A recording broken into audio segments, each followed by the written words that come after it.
No programa anterior vimos que Sadraque, Mesaque e Abednego estavam fazendo o seu culto racional, a sua adoração racional. Estavam adorando o Deus verdadeiro e se recusaram a curvar-se diante de falsos deuses.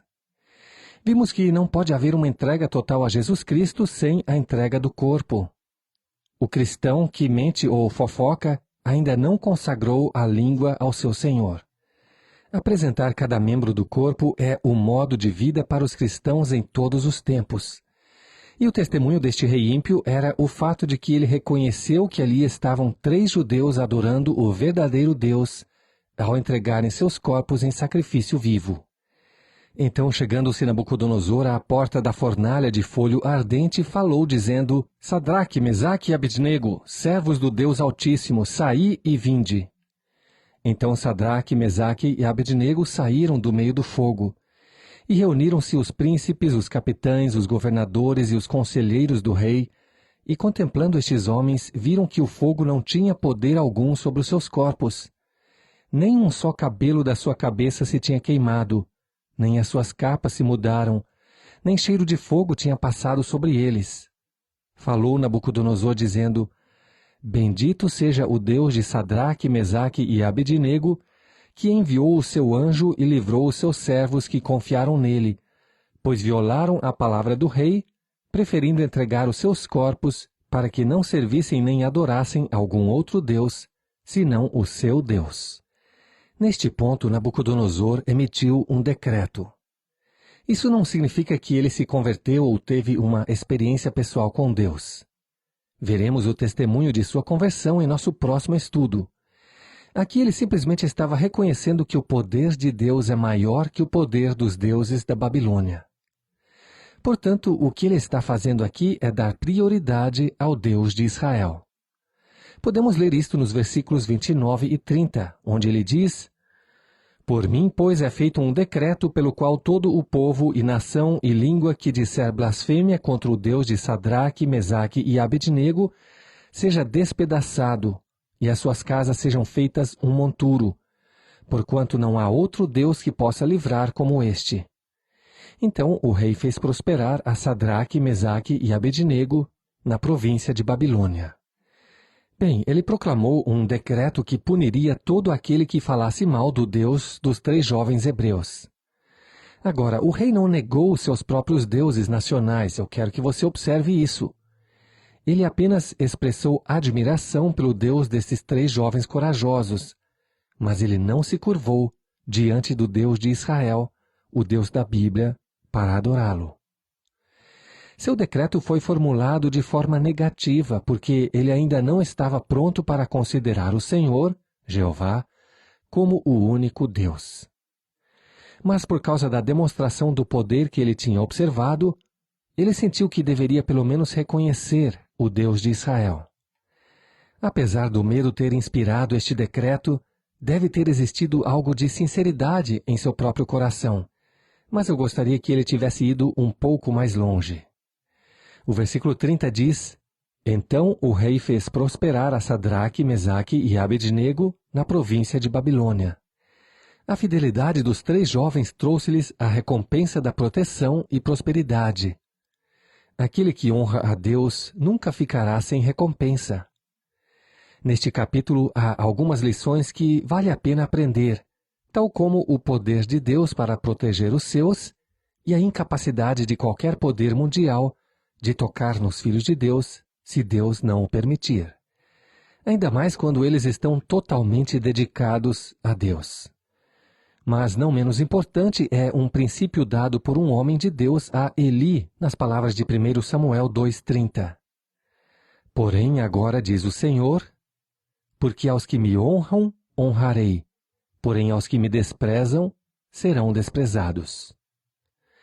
O nosso Senhor também disse em Mateus 10, 32 e 33, Portanto, qualquer que me confessar diante dos homens, eu o confessarei diante de meu Pai, que está nos céus. Os inimigos desses 3 judeus queriam destruí-los, mas Deus os fez serem promovidos e os fez prosperarem. Ó, filhos de Deus, aprendamos essa lição necessária para a vida. Nós podemos passar por uma provação que parece impossível de vencer, mas o nosso Deus fiel e poderoso somente deseja fortalecer a nossa fé, engrandecer o nosso testemunho por Cristo e realizar uma grande vitória para Ele neste mundo de homens incrédulos. Bem, ao concluir o estudo deste capítulo, eu gostaria que você estudasse comigo os detalhes da profecia.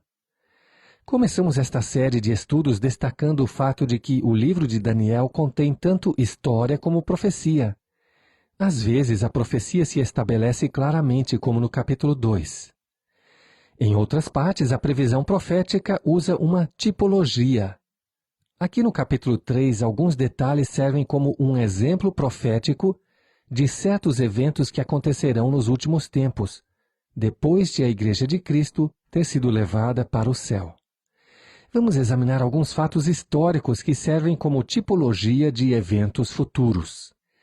Primeiro, Nabucodonosor é uma tipologia do anticristo, o homem do pecado, que um dia unirá todas as religiões sob uma cabeça.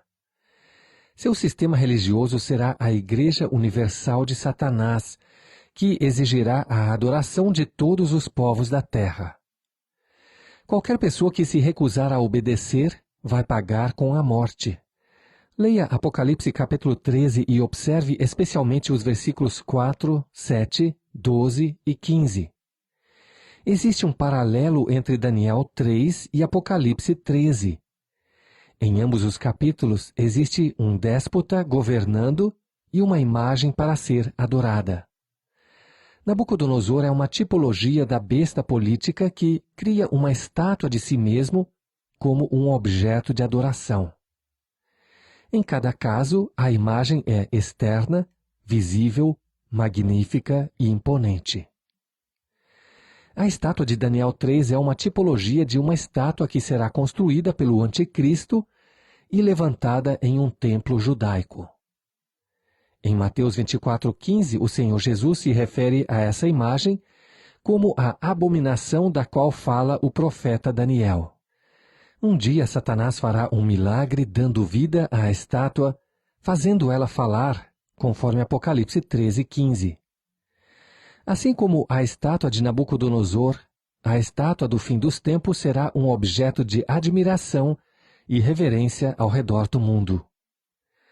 Daniel capítulo 3 se refere ao começo dos tempos dos gentios e Apocalipse 13 marca o fim dos tempos dos gentios. A fornalha ardente é uma tipologia da grande tribulação, o período de 7 anos mencionado por Daniel como sendo a 70ª semana. Estudaremos isso um pouco mais adiante no capítulo 9, versículos 24 a 27. Este período parece começar bem, com promessas feitas aos judeus e aparentes esforços para alcançar paz e prosperidade. Mas como a paz e a prosperidade de Sadraque, Mesaque e Abednego na Babilônia não durou muito tempo, assim os judeus da tribulação irão experimentar um tempo de grande provação e aflição. Sua fornalha neste tempo será muito mais quente do que qualquer provação anterior. Faremos um estudo mais detalhado da 70ª semana quando chegarmos ao capítulo 9. Agora estou me referindo apenas à tipologia. A fornalha ardente pela qual os 3 jovens judeus passaram é uma tipologia do Apocalipse. Os 3 jovens judeus são uma tipologia dos filhos de Israel que serão preservados na grande tribulação. Nem todos serão martirizados naquele período. Deus milagrosamente preservará um remanescente através da fornalha ardente da grande tribulação. Um grupo fiel que o anticristo não poderá exterminar. Nem Nabucodonosor nem Hitler puderam exterminar os judeus, e nem tampouco o anticristo poderá fazê-lo. Os 144.000 selados de Apocalipse capítulo 7, 12.000 de cada uma das 12 tribos de Israel, serão preservados para pregar o evangelho do reino. E mais tarde eles serão vistos do outro lado da tribulação, de acordo com Apocalipse 15:2. Eles são levados através da tribulação com vitória sobre a besta, sobre a sua imagem e sobre a sua marca, que será 666. Vemos que os 3 jovens judeus são uma tipologia dos filhos de Israel, os judeus que serão preservados na grande tribulação. Os homens que jogaram os 3 hebreus na fornalha ardente foram destruídos pelas chamas. Deixe-me sugerir que, como tipologia, sua morte é uma profecia do juízo final do Anticristo que perseguirá os judeus nos últimos tempos. Em 2 aos Tessalonicenses, capítulo 2, versículo 8, lemos: a quem o Senhor desfará pelo assopro da sua boca e aniquilará pelo esplendor da sua vinda. Em Apocalipse 20:10 lemos: e o diabo que os enganava foi lançado no lago de fogo e enxofre, onde está a besta e o falso profeta. E de dia e de noite serão atormentados para todo sempre. Também lemos em Apocalipse capítulo 19, versículo 20: e a besta foi presa, e com ela o falso profeta que diante dela fizera os sinais, com que enganou os que receberam o sinal da besta e adoraram a sua imagem. Estes 2 foram lançados vivos no lago de fogo, que arde com enxofre. Um dia Deus havia dito a Abraão: e abençoarei os que te abençoarem, e amaldiçoarei os que te amaldiçoarem, e em ti serão benditas todas as famílias da terra. Gênesis 12:3. Aqueles que têm perseguido o povo escolhido de Deus, um dia terão seu próprio juízo no lago de fogo. A história se repete e continuará até que o nosso Senhor Jesus Cristo retorne à terra e estabeleça o seu reino. A Babilônia do capítulo 3 de Daniel fará sua última tentativa de unir o mundo inteiro em uma só religião. Isto está escrito em Apocalipse capítulo 17. A cidade da Babilônia era o local da torre de Babel de Nimrod, Gênesis 11, 1-9. Creio que isto nos apresenta uma visão profética daquele sistema e daquela cidade que estão crescendo no mundo de hoje. Eu acredito que a igreja ecumênica é uma imitação da verdadeira igreja de Deus. Apesar da antiga cidade da Babilônia ter sido destruída, o espírito da Babilônia continua e fará sentir a sua influência na política e na religião em toda a terra até ao final dos tempos dos gentios. Eu vejo o surgimento deste vasto movimento ecumênico previsto no livro de Daniel. Hoje vemos um esforço para unir todas as religiões do mundo em uma igreja ecumênica. Agora, a palavra ecumênica não é uma má palavra, vem do grego e foi usada por nosso Senhor quando ele disse em Mateus 24:14: e este evangelho do reino será pregado em todo o mundo. A palavra ecumene significa simplesmente toda a terra habitada. O que vemos diante de nós hoje é o início do movimento ecumênico cujo objetivo é abranger todos os habitantes da terra. Nós não veremos o fim deste vasto movimento antes da volta do Senhor Jesus para a sua igreja, porque enquanto a verdadeira igreja de Cristo está no mundo, ela manterá o seu testemunho. Agora, a verdadeira igreja de Cristo não é uma organização, e sim um organismo espiritual, formado por crentes verdadeiros no Senhor Jesus Cristo, dos quais Cristo é a cabeça. Em Efésios 1, 22 e 23, a igreja é chamada de corpo de Cristo. Cristo é sua cabeça soberana. Portanto, independentemente da sua filiação denominacional, se você realmente nasceu de novo, você é verdadeiramente salvo e faz parte da verdadeira igreja. E o primeiro grande evento no programa profético de Deus é o arrebatamento do corpo de Cristo, quando os mortos em Cristo e os santos que estiverem vivos naquele tempo serão arrebatados para encontrar-se com o Senhor nos ares. Depois disto, o anticristo começará a atuar e todos os povos do mundo estarão sob a sua influência e irão adorá-lo, e aqueles que se recusarem serão punidos com a morte.